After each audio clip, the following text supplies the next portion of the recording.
nous voilà dans la salle d'études des sourds. En face de moi, le professeur ou enseignant donc chargé de dérouler ce cours-là. Il s'agit d'une leçon de lecture qui porte sur la rentrée des classes. Par les gestes, le maître va nous expliquer comment se déroulent ces leçons. D'accord, donc c'est une classe des sourds de Rufisque. Il y a 5 élèves dans la classe. C'est une leçon de lecture. L'objectif est que chaque enfant sourd comprenne le texte et arrive à signer les mots censés être difficiles. On a choisi des élèves plus ou moins qui se sont débrouillés à lire certains mots. Par contre, il y a d'autres mots qui sont difficiles comme réveiller, comme après, douche, prendre, petit déjeuner et quartier.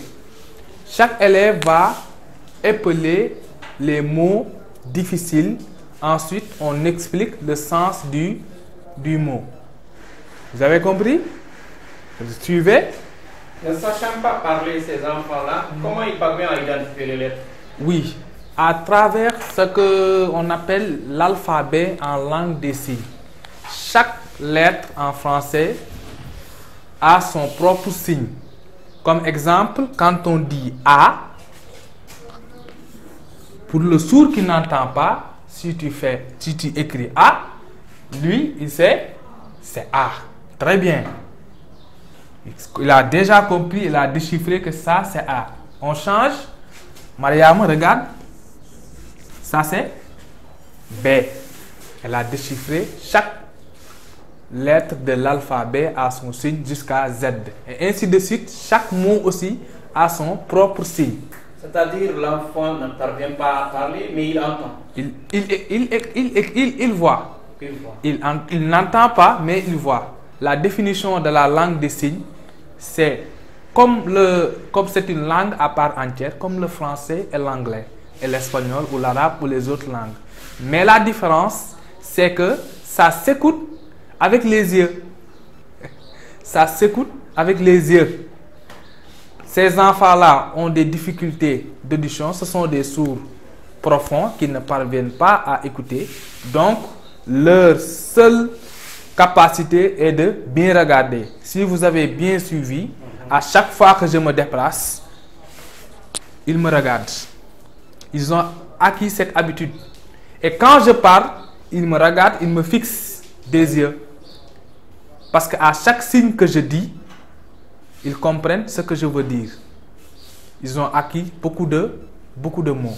Exemple, quand je dis à Taleb, debout, je n'ai pas besoin de parler parce qu'il n'entend pas. Mais j'ai fait le signe. Quand je dis, il s'est assis. Quand je dis debout, il a vu ce que j'ai fait.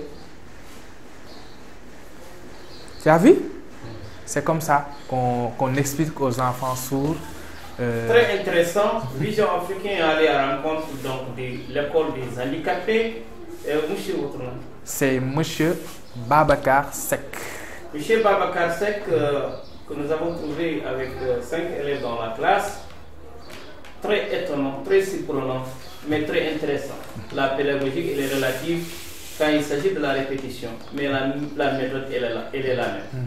De l'imprégnation à l'analyse, à la synthèse jusqu'à l'évaluation, on a pratiquement les mêmes méthodes. Donc on dit que la pédagogie, le savoir est transversal, mais aussi la pédagogie est transversale. Nous vous donnons rendez-vous à la prochaine. Vision africaine était venue à votre rencontre. Il vous souhaite aussi bon succès dans ce que vous faites. Merci. Le monde vous regarde et le monde vous félicite. Allez, dites merci. Merci. Prendre des photos.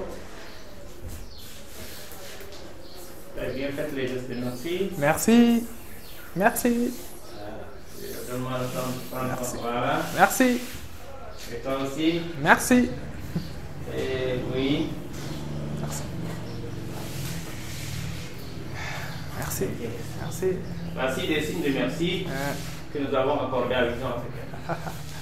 Merci beaucoup, monsieur le maire. Merci beaucoup. Merci beaucoup. Merci.